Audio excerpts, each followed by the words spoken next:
Sonido. Aló, sí, probando, 1, 2, 3, sonido, ¿me escuchan? ¿Sí? Otra vez, sonido, ¿me escuchan?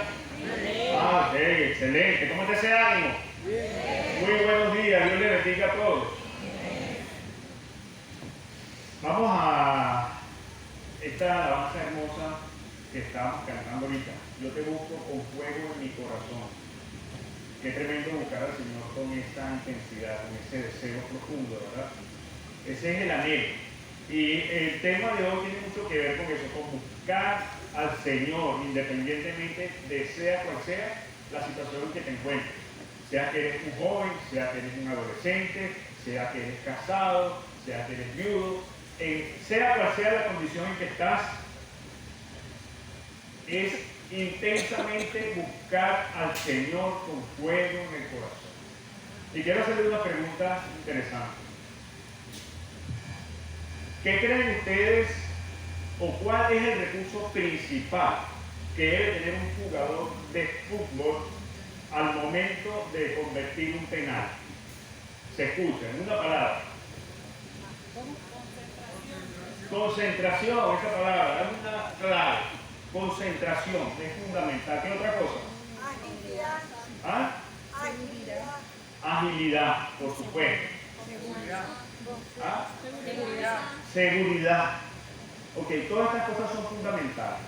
Imagínense si el hombre que va a cobrar el penalti está viendo para las graves, si le están tomando, le están filmando, o se pone a ver al portero, a ver las moriquetas que está haciendo, que brinca para allá, salta para allá, salta para el otro lado. ¿Dónde debe poner la mirada?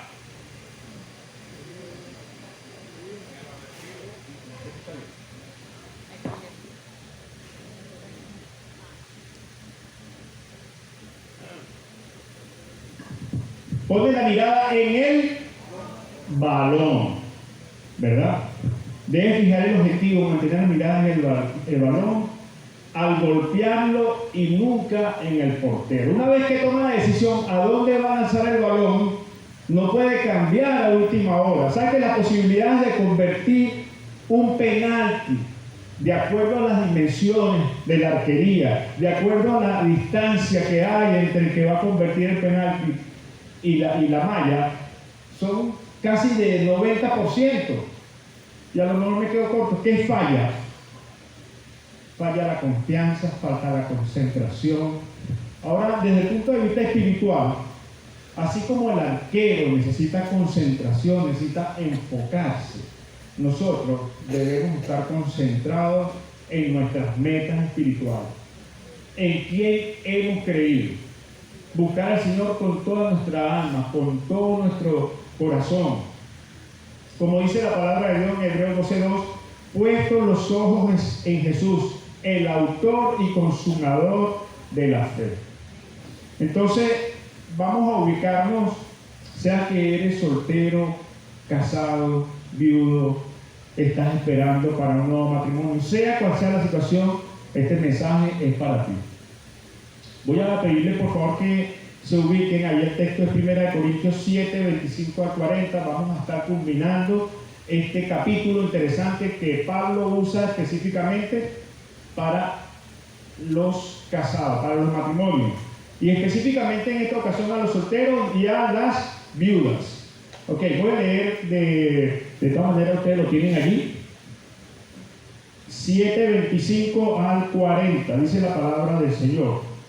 En cuanto a las vírgenes, no tengo mandamiento del Señor, mas doy mi parecer, como quien ha alcanzado misericordia del Señor, para ser fiel. Tengo pues esto por bueno a causa de la necesidad que apremia, que hará bien el hombre en quedarse como está. ¿Estás ligado a mujer? No procures soltarte. ¿Estás libre de mujer? No procures casarte. Mas también, si te casas, no pecas. Y si la doncella se casa, no peca. Pero los tales tendrán aflicción de la carne, y yo os la quisiera evitar. Pero esto digo, hermanos, que el tiempo es corto. Resta pues que los que tienen esposa sean como si no la tuviesen, y los que lloran como si no llorasen, y los que se alegran como si no se alegrasen. y los que compran como si no poseyesen. Voy con el 31. Y los que disfrutan de este mundo como si no disfrutasen, porque la apariencia de este mundo se pasa. Quisiera pues que estuvieses sin congoja. El soltero tiene cuidado de las cosas del Señor, de cómo agradar al Señor, pero el casado tiene cuidado de las cosas del mundo, de cómo agradar a su mujer. 34. Allí hay asimismo diferencia entre la casada y la doncella. La doncella tiene cuidado de las cosas del Señor para ser santa, así en cuerpo como en espíritu. Pero la casada tiene cuidado de las cosas del mundo, de cómo agradar a su marido. Esto lo digo para vuestro provecho, no para tenderos lazos, sino para lo honesto y decente, y para que sin impedimento os acerquéis al Señor. Ahí está la palabra clave.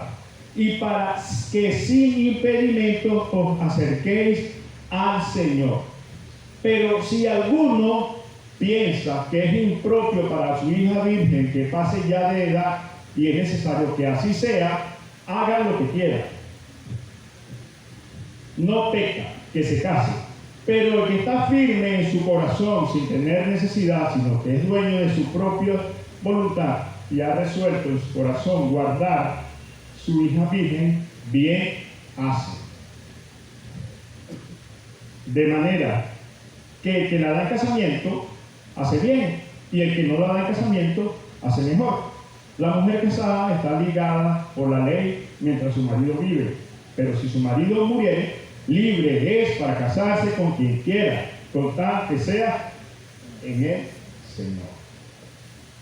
Último versículo. Pero a mi juicio, más dichosa será si se quedase así.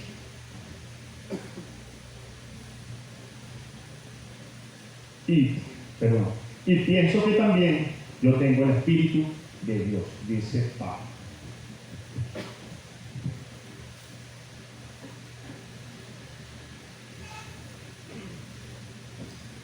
Ok, mucho silencio. Vamos a darle un fuerte aplauso a nuestro Señor Jesucristo, que vive y reina por los siglos de los siglos, por la eternidad.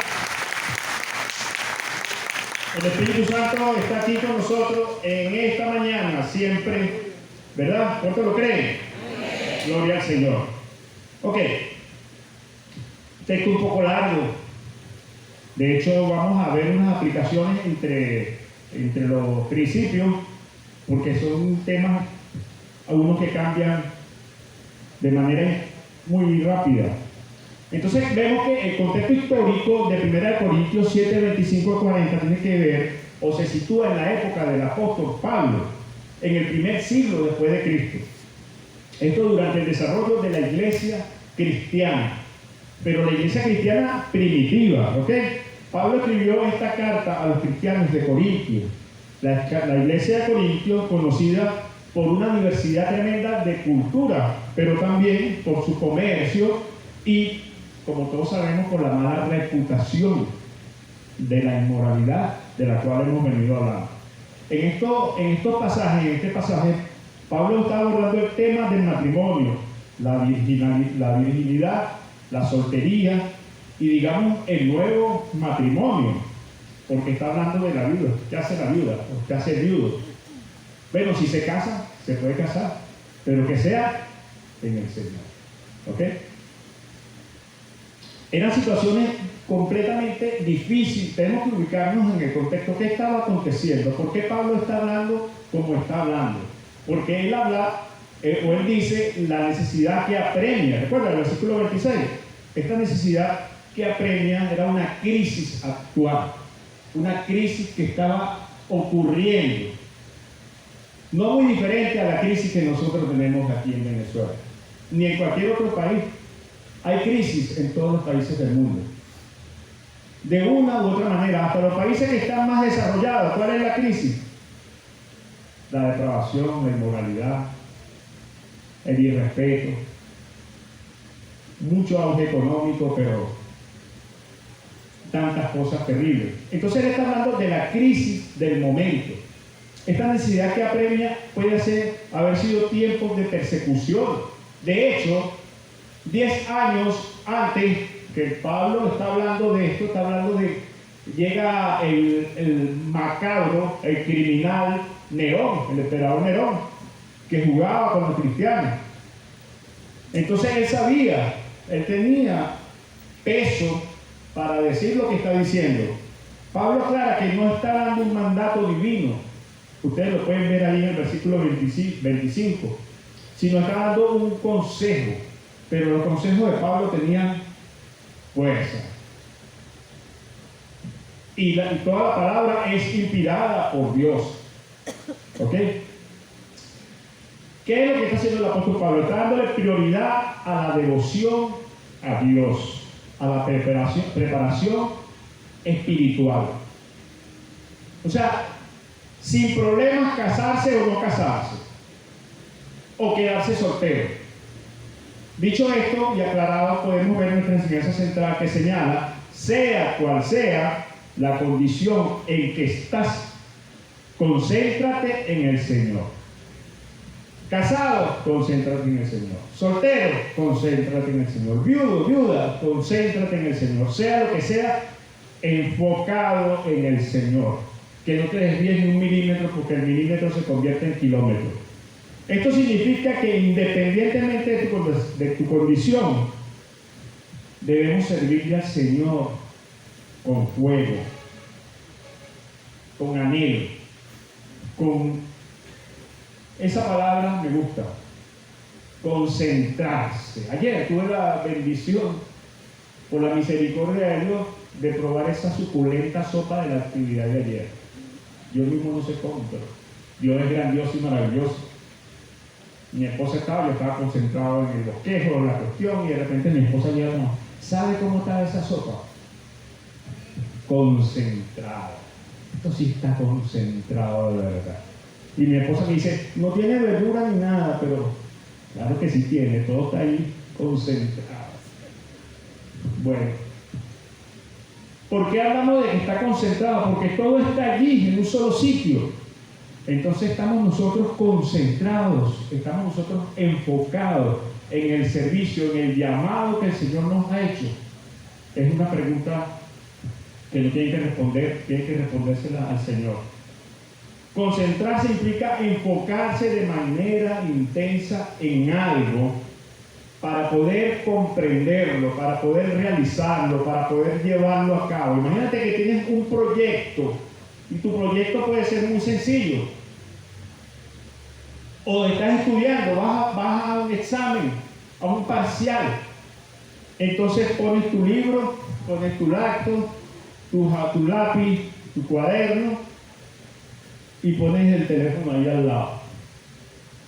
¿Qué crees que ocurra? Es que necesito la hora para verla. Pero es mejor que agarres un reloj. ¿Por qué? Porque este es un efecto de distracción tremendo. ¿Cómo será que estás estudiando para ese parcial y dices, ay, déjame ver quién cumple hoy? Te metes en Facebook. Ahí te puedes meter todo. ¿Cierto o no? Usted sabe de qué estamos hablando. Entonces, igualmente, si estamos hablando con una persona, nosotros deseamos que esa persona nos escuche, ¿cierto? Y esa persona desea que nosotros la escuchemos. Necesitamos concentrarnos, no podemos divagar o estar pensando en otras cosas. Yo deseo que me escuchen cuando estoy hablando. Y viceversa, la otra persona también merece el respeto. Concentrarse en el Señor es obedecerle, es servirle con amor, con pasión. Disfrutar de lo que hacemos con Él. No hay cosa pequeña o grande para el Señor. Nuestro primer principio señala, en medio de los tiempos difíciles que pasamos, es preferible permanecer en el estado en que estamos. Esto claramente lo enfoco y lo digo, lo repito, había un acontecimiento, había una situación allí con Corinto, lo que estaba pasando en esa iglesia. Pablo está dando un consejo, aunque no es un mandato del Señor, él aconseja, porque no quiere que se lastimen, quiere que estén enfocados, que estén concentrados. Ustedes pueden ver ahí el texto 7:25 al 28. Pablo aborda otra pregunta que estos cristianos corintios le han hecho. Como hemos notado a lo largo de este estudio, son muchas preguntas. Tenemos que suponer por la respuesta de Pablo cuál era el problema que tenían los corintios. Él comienza diciendo, en cuanto a las vírgenes, ¿sí?, según la mayoría de las traducciones, así que podríamos pensar que Pablo se está dirigiendo a aquellos que no están casados, ¿cierto? Ahora, es interesante que pudiéramos preguntarnos, ¿quiénes son las personas que nunca se casan? Literalmente, virgen, o por lo general es las vírgenes. Pero ¿qué estarían unidos a un hombre o a una mujer? La respuesta sería aquellos que están comprometidos para casarse. En nuestro mundo, estar comprometido generalmente significa que la pareja se va a casar. Pero hay algo bien interesante. ¿Se recuerdan del caso de María y José? Ella salió embarazada por obra y gracia del Espíritu Santo. Pero José no quería difamarla. Y quería divorciarse. ¿Cómo es eso, divorciarse? Si no estaba casado. Había un compromiso. El desposario, cuidado. Pero ellos, hasta que no rompían ese compromiso, porque ese compromiso era como decía mi papá, la palabra. Los que son de mi edad saben de qué estamos hablando. Esa palabra vale más que cualquier documento, ¿cierto, Rubén? Te doy mi palabra que el lunes te lo pago, ¿vale? Bueno, ya no, el hombre dio la palabra. Si el hombre me dio la palabra, eso es. Entonces, eso era lo que representaba ese compromiso. José había hecho un compromiso con María. Era como si estuviera casado, tal cual. Nuestro siguiente punto de este 1 dice: la opinión de Pablo es completamente confiable. Ya hemos hablado de eso. Pablo establece que su opinión es confiable, proviene de alguien que ha recibido la misericordia del Señor para ser digno de confianza. Hay otro punto bien interesante que dice que el cristiano debe tomar decisiones en base a los tiempos presentes.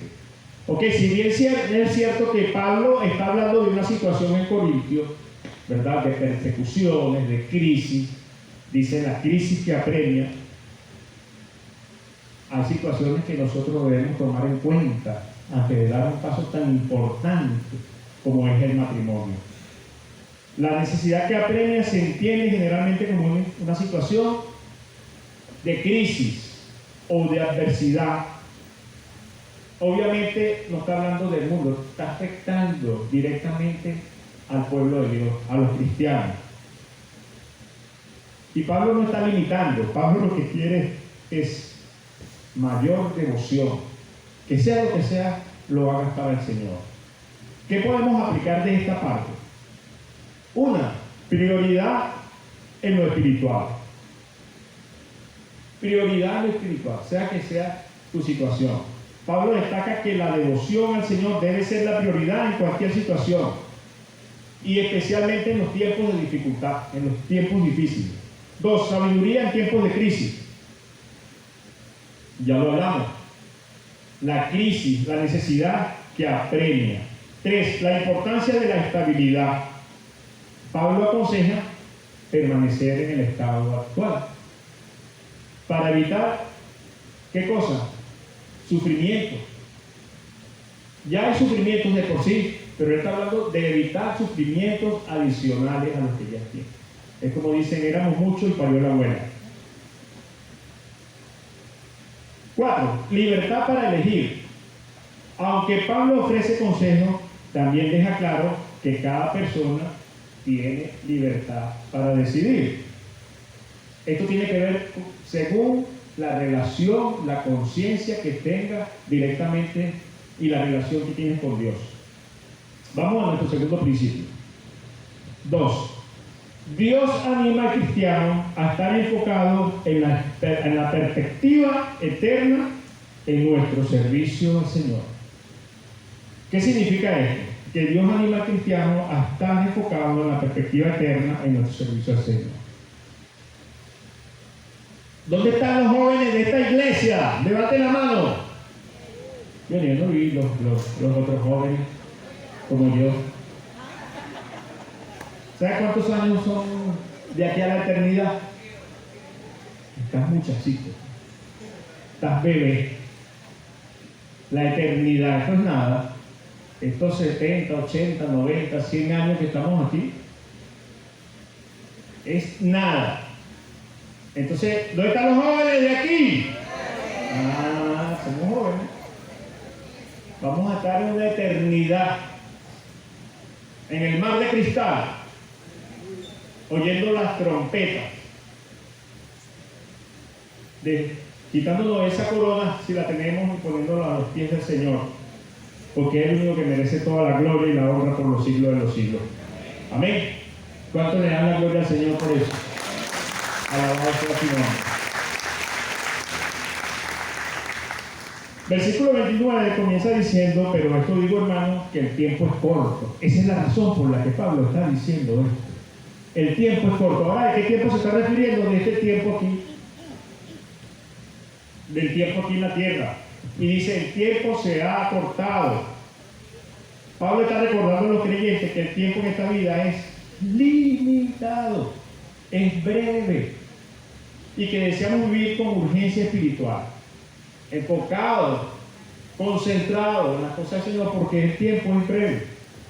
Quisiera más tiempo, pero el tiempo se acorta. Pablo llama a los creyentes a vivir con una perspectiva eterna. Cada día el tiempo se acorta.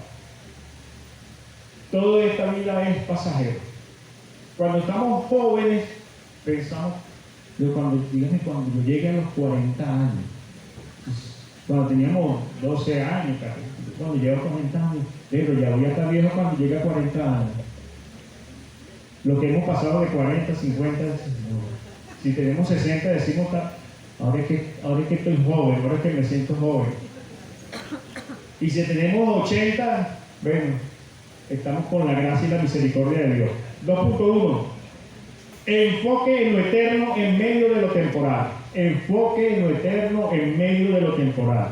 Debemos estar enfocados en las cosas eternas. Puesta la mirada en las cosas invisibles. No en las cosas que se ven, sino en las que no se ven. Ahora hay una pregunta aquí muy interesante. Voy a ir rápidamente porque este texto es largo, pero quiero explicarlo bien. ¿Cómo es que mi esposa es como que no la tuviera? No quiero que se queden con esa duda, ¿verdad? ¿Es que acaso voy a ignorar a mi esposa? No. ¿Cómo es que lloro como si no llorase? Pucha, de tanto que me costó llorar. Mi esposa me dice: tienes que llorar, llora. A veces nos cuesta llorar, pero es necesario. Drenar es el dolor. ¿Cómo es que mi alegría como si no me alegrase? ¿Cómo es eso? ¿Cómo es que disfruto? Voy a ir para la playa, disfruto como si no disfrutase. Bueno, en el caso de la Biblia se equivoca, la palabra de Dios se equivoca. ¿Qué significa todo esto? Bueno, sencillo, la expresión que Pablo utiliza en 1 Corintios 7:29, los que tienen esposa sean como si no la tuviesen, no debe entenderse como algo, por supuesto, literal, de ignorar o de cuidar a su pareja. Más bien está enmarcada dentro del contexto del pasaje, donde Pablo habla sobre vivir con una perspectiva enfocada en lo eterno y no en lo temporal. Porque yo soy temporal en esta vida aquí. Mi esposa es temporal, pero por eso yo no voy a dejar de hacer lo que me corresponde hacer con ella, de atenderla, de cuidarla, de protegerla. Yo tengo que cuidarla y protegerla, ¿o no? Esto aplica para todo lo demás que se está, porque todo eso es temporal. La alegría se convierte en lloro.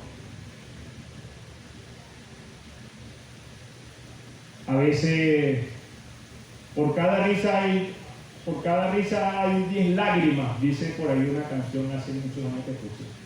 Entonces, las cosas del momento son pasajeras. Entonces, por eso es que tenemos que vivir, concentrados en lo espiritual. Eso sí no lo quita nadie. Nada te lo quita. ¿Qué aplicamos de este segundo principio? Estás viviendo con un enfoque en lo espiritual.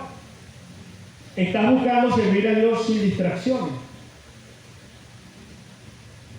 Deseo invitarle a que busques la guía de Dios en cualquier circunstancia de tu vida, en tus decisiones personales, en lo que haces. Que toda tu vida sea una devoción al Señor. Y eso no tiene nada que ver con que estés casado, que estés soltero. Porque puedes servir a tu esposo haciéndolo para el Señor. Lo dice la palabra, que todo lo que hagamos sea para el Señor. ¿Hay algo en tu vida que te esté alejando de tu devoción a Dios? ¿Cuánto tiempo se te va, que valga la redundancia, el tiempo en cosas que tienen que ver con el enfoque a Dios, en concentrarse en las cosas del Señor? Puedes pensar, no vamos a hablar de revistas ni periódicos, vamos a hablar específicamente del teléfono, de la televisión. Ahí está. Busca manera de servir al Señor en tu contexto actual, ya sea soltero, casado, viudo. Ora pidiendo sabiduría para tomar decisiones que glorifiquen su nombre. Vamos a nuestro último punto. Tercer principio. El cristiano tiene libertad para tomar decisiones siempre y cuando éstas sean guiadas por el Espíritu Santo. O éstas sean para la gloria de Dios. Cuando son para la gloria de Dios, es porque son guiadas por el Espíritu Santo, ¿cierto? Y esto lo vemos desde los versículos 36 al 40. En el 36, 37 y 38, dependiendo de la versión en que lo leas, vamos a encontrar dos enfoques en el mismo pasaje. ¿Cuál es la razón de esto? ¿Sí me escucharon, verdad? Vamos a ver dos situaciones o dos enfoques en el mismo pasaje. ¿Cuál es la razón de esto? ¿Cuál es la recomendación? ¿Cuál es la versión que debo tomar en cuenta? Y me tengo que detener aquí obligatoriamente porque son dos enfoques completamente diferentes.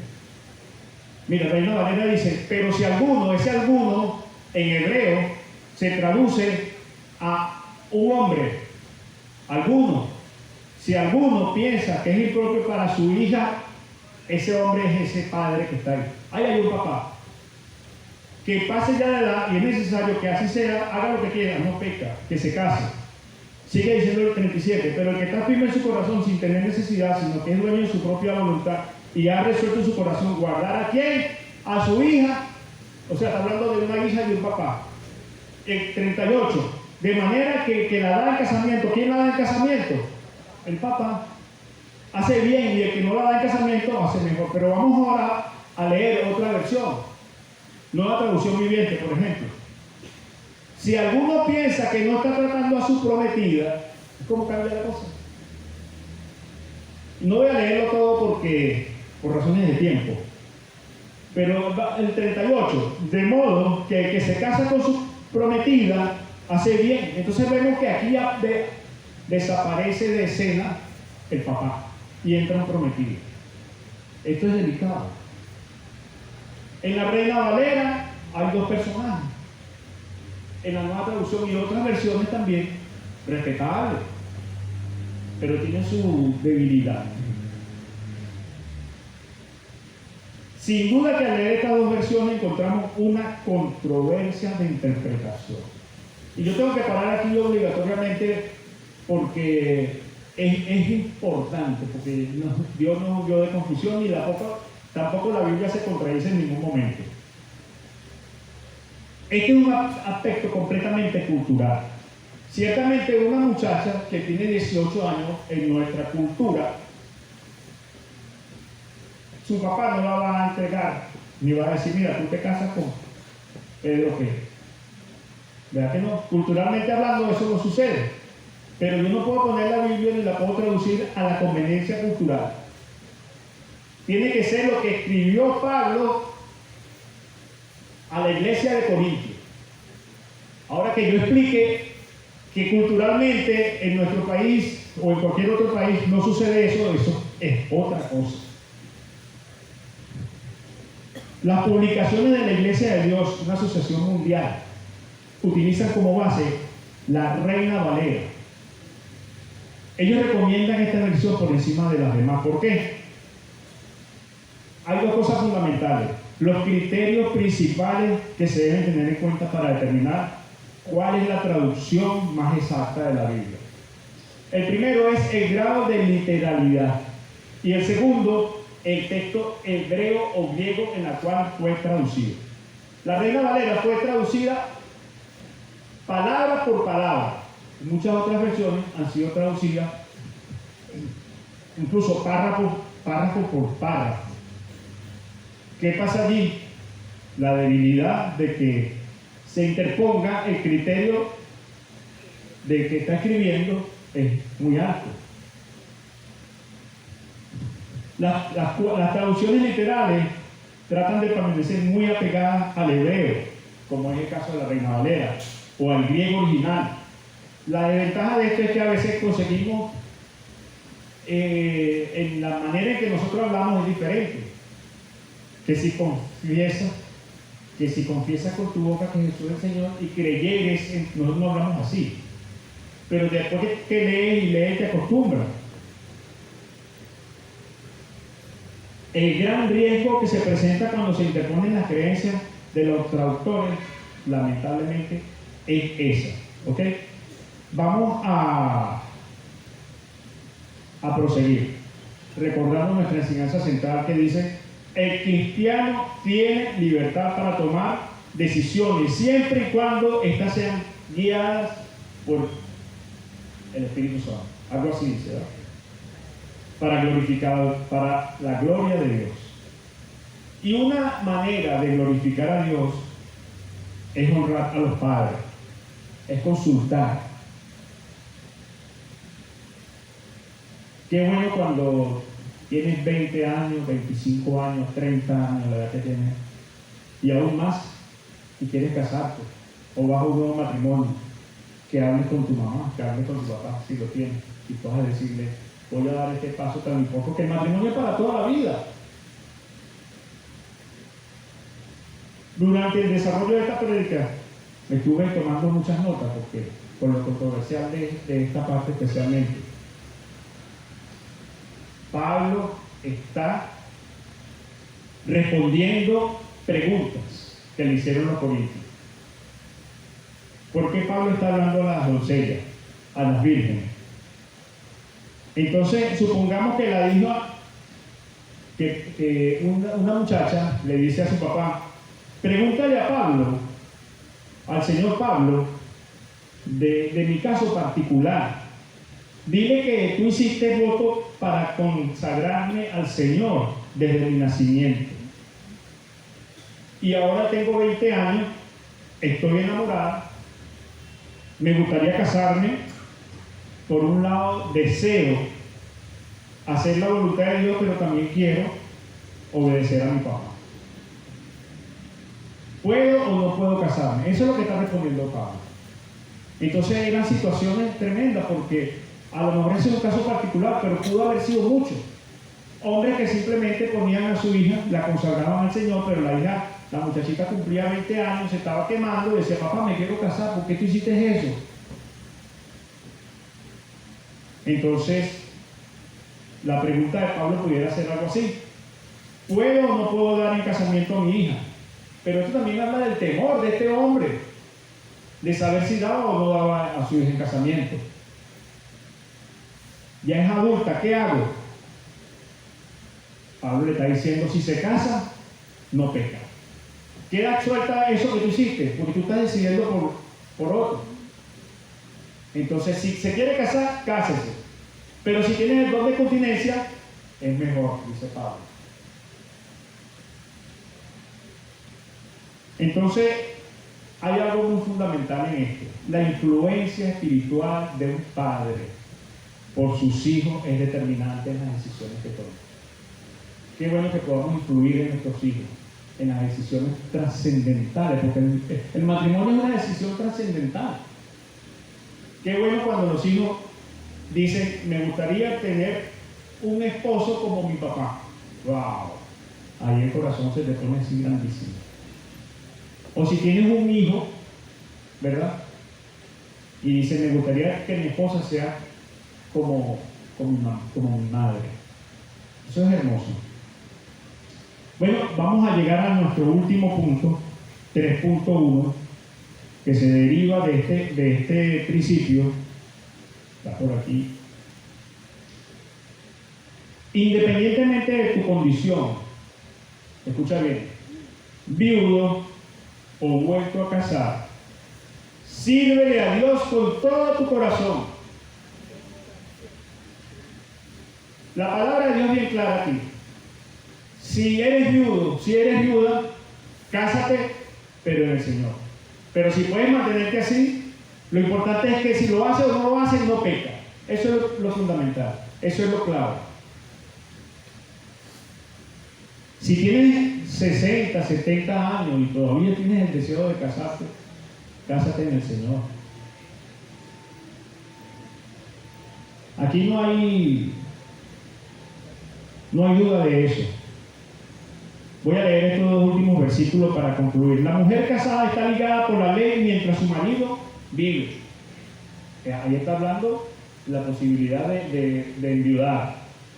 Pero si tu marido muriere, o tu esposa muriere, libre es para casarse con quien quiera, pero con tal que sea en el Señor.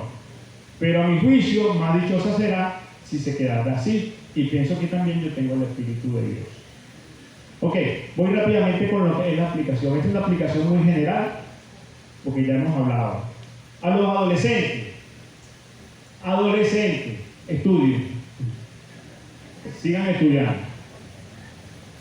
Jóvenes que ya tienen la edad, gradúense mejor, preferiblemente. ¿Has conversado con tu padre sobre las posibles decisiones futuras? Es necesario que así sea. Si es necesario que así sea, si tienes que casarte, cásese de una vez. Tienes la posibilidad de dar el paso del matrimonio. ¿Has evaluado todas las circunstancias? No lo has hecho. Entonces sigue orando, sigue buscando dirección. Por ahí viene un curso de noviazgo, ahorita en mayo. Ahora, si es necesario que así sea, si te casas, no peca. ¿Está claro? No peca. A los que pasan ya de edad, dice pasa ya de edad, no se vayan a sentir como... No, nada que ver. O sea, pasa de edad que no tienes 20, pues no tienes 24 o 25. Pero te quieres casar. No lo pienses más, no tienes el don de continencia, cásate. Tienes que casarte si no tienes el don de continencia. Pero hay que orar, buscando esa princesa o ese príncipe. Ese va a llegar solo, esa va a llegar sola, si es la voluntad de Dios. Amén. ¿Qué vamos a hacer nosotros para nuestros hijos, para que nuestros hijos no fracasen? Orar por ellos. Tenemos que orar por nuestros hijos para que no fracasen. Ningún padre quiere que su hijo fracase. Vamos a orar. Amado Padre, Señor, gracias por esta palabra que viva y eficaz, que es más importante que espada de doble filo, Señor. Gracias, Señor, porque hemos llegado al final de este capítulo 7 acerca del matrimonio, de las vírgenes, de los solteros, de las viudas, de lo que debemos hacer como contrayentes del matrimonio.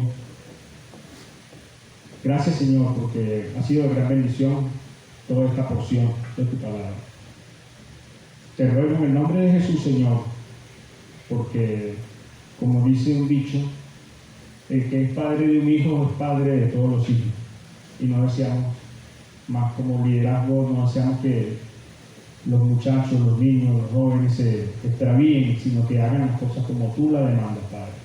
Te pedimos la bendición y que puedan tomar decisiones sabias en sus vidas, Señor. Cualquier otra situación aquí de cualquier miembro que desee ir adelante en esta decisión del matrimonio, Señor, sé tú guiándole, Padre, que sepa esperar en ti, Señor, y que seas tú guiándolo en todo. También este mensaje es para ti. Quizás estás llegando y deseas tener una relación personal con Cristo, y tu palabra dice en el libro de Juan 3:16 que tu amor, Señor, fue tan grande que diste a tu único Hijo para que todo aquel que en él creyere no se pierda, sino que tenga vida eterna. Ese mensaje es para mí, Señor, y yo hoy quiero apropiarme de él, porque yo no me quiero perder, Señor. Gracias porque tu sacrificio fue completo, Señor. Hoy quiero reconocerte como mi único y suficiente Salvador.